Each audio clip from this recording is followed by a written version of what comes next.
공사가 시작하게 되면 건축주는 무엇을 관리해야 할까? 오늘 알려드리는 공사할 때 관리해야 될 부분들, 그 목록들을 하나하나 체크해 두셨다가 체크리스트 삼아서 각 공종별로 우수한 성과가 나올 수 있도록 건축주로서 역할을 잘 하시기 바랍니다. 자, 착공 준비를 하는 단계에는 크게 계약을 했었을 때 계약금을 주잖아요. 그래서 그 계약을 이행하겠다는 계약 이행 증권에 대한 관리를 하셔야 되고요. 두 번째는 이제 계약금과 별도로 일을 해야 되니까 또 선급금이 나간단 말이에요. 이 선급금에 대한 보증 증권을 관리하셔야 합니다. 이 선급금을 받아서 이 일을 했을 때 원활하게 안 됐을 때 우리가 보장받을 수 있는, 또 보호받을 수 있는 그런 관리죠. 그리고 선급금이 또 각 하도급 업체에, 왜냐면 종합건설사는 관리를 하는 제네럴 매니저 역할을 하니까 이 돈을 받아서 각 이제 그 단종에 정확하게 지급이 됐는지 이런 부분 관리하셔야 하고, 무엇보다 이 공사하기 전에 멸실 신고가 되었는지, 그리고 착공 신고, 착공계를 내고 시작하는지 이런 신고 관리를 해야 합니다.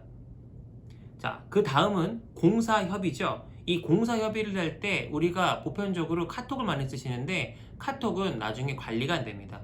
그래서 별도의 게시판을 만들어서 카페가 됐든 아니면 뭐 밴드가 됐든 요즘 잔디 같은 것도 많이 쓰죠. 그런 공동 협업할 수 있는 게시판을 만들어서 그 공종별로, 공사의 종류별로, 또 기간별로 이렇게 나누어서 소통한 이력들을, 회의록을 잘 관리하셔야 합니다. 다음으로는 현장일보가 있습니다.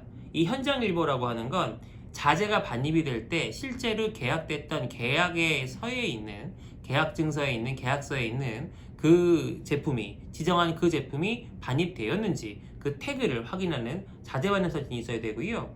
그리고 이번 주, 이번 달 이런 보고 말고 그날 현장에서 일한 내역을 보고받는 현장일보가 있어야 합니다. 그리고 명일, 그러니까 그 다음날 어떤 계획을 갖고 공사할지 이것 또한 계획을 관리해야겠죠. 그러니까 오늘의 성과와 내일의 계획을 동시에 관리를 해야 그 계획대로 성과가 이루어지는지 확인할 수 있겠습니다. 다음은 공종별 사진입니다. 공사의 종류별로 체계화해서 각 사진들을 잘 공정이 진행되는 것들을 관리해야 실제로 빠진 공정은 없는지 확인할 수 있고, 또 이것들을 만들어 나가는 과정에서 나중에 이 하나로 책으로 모아서 하자 관리를 할 때도 유용하게 쓸 수 있습니다. 공사를 시작하게 되면 바로 이 설계 변경이 있을 수 있습니다. 설계 변경이라는 건 공사를 하던 중에 설계도를 보고 똑같이 하다 보니까 현장 상황이랑 맞지 않아서, 혹은 이렇게 하는 게 더 비용 절감이나 나을 것 같아서 할 수 있는 부분인데, 이 과정에서는 어떤 것들이 있냐 하면 바로 이 공사비 변경 관리가 함께 들어갑니다. 설계 변경에 따른 이 비용과 기간이 달라지는 부분에 대해서 합의를 하고 그것들을 관리를 해야 되는데, 적게는 몇십 개, 많게는 수백 개의 설계 변경이 공사하는 과정에 나올 수 있기 때문에 이 설계 변경에 대한 건 따로 떼어서 이 변경되는 기간과 변경되는 부분의 이 과정, 그리고 이후에 추가 비용 아니면 감소되는 비용 적어 놓으시기 바랍니다. 다음은 공사 기간 변경 관리입니다. 앞서 말씀드렸지만 이렇게 바뀌었는데 그래서 기간이 어떻게 바뀌었다. 이 공사 기간이라고 하는 건 지체 보상금하고도 밀접한 연관이 있기 때문에 항상 이 계약에 근거해서 이 공사 기간 내에 준수가 이루어지지 않는 부분, 혹은 변경에 따라서 추가되는 부분에 대해서는 상호간에 합의가 있어야 나중에 분쟁이 없습니다. 마지막으로 자재 변경 관리가 있습니다. 앞서 말씀드렸지만 일을 하다 보면 그때는 구할 수 있었던 자재가 지금은 구할 수 없는 상황이 되는 경우가 있어요. 그러다 보니까 이 자재 변경에 대해서도 변경이 이루어졌을 경우에 항상 뭐가 증감이 있을 수 있다는 얘기예요.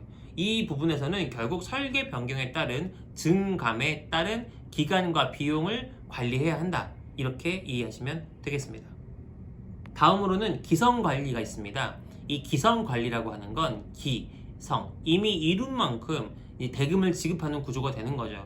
통상적으로 여러분들이 금융권을 사용하게 되면 이 금융권에서 월 말 전에 나와가지고 얼마나 공사를 했는지, 공사 계획대로 공사가 진척이 됐는지 공사를 확인하고 진척도를 확인하고 대금을 지급하게 됩니다. 이걸 기성금 관리라고 하는데요. 이 공사 계획한 대로 성과를 이루었을 때는 대금이 나가지만 날은 지났지만 이 공사에 대한 진척도가 그만큼 되지 않았을 때 기성률이 부족할 때는 대금 지급을 유예하는 것이 서로를 위해 좋습니다. 만약 꼭 나가야 한다면 필수적으로 나가야 하는 것 외에는 이 공종이 끝났을 때 추가적으로 지급할 수 있도록 서로 협의를 하는 게 좋겠죠. 그리고 마지막입니다. 계약 외 공사 관리. 우리가 계약을 할 때 다 내역에 넣을 수가 없습니다.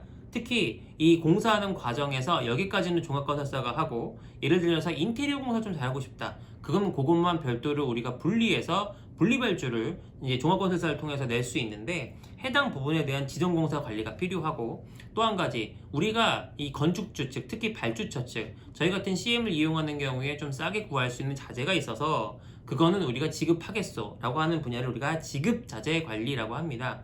이 지급자재 관리라는 이 항목 자체를 잘 또 관리를 해야 나중에 나는 기껏 지급했는데 이게 제대로 이후에 문제가 생겨서 이거 제대로 안 됐다, 이런 일이 생겼을 때 대응할 수 있는 거예요. 예를 들어서 가장 많이 나오는 시행착오 중에 하나가 수입 수전을 썼을 때, 수입 도기를 썼을 때입니다. 배관이 바뀌어질 수 있어요. 무슨 얘기냐? 겉으로 보이는 것만 바꾸는 게 아니라 속으로 있는 것도 바꿔야 되는 환경이 있을 수 있는데, 이 부분에 대해서 생각하지 못하고 앞에 것만 바꿔서 지급했다라고 하면 공사를 다시 해야 되는 경우가 생깁니다. 그러니까 항상 지급자재에 대해서는 사전에 협의하고, 이 관계된 간섭이 있는 각 분야에 대해서도 서로 협의해서 일들을 만들어 나갈 수 있는 그런 환경이 되기를 기대합니다. 오늘은 1편이고요. 다음에 2편 드릴 건데, 이 1편에서 드렸던 말씀의 핵심은 뭐냐? 여러분들이 건축주로서 관리해야 되는 건 결국은 페이퍼 관리, 결국은 시간 관리, 결국은 돈 관리. 여기까지입니다. 잠깐, 문의 전화는 1599-4217.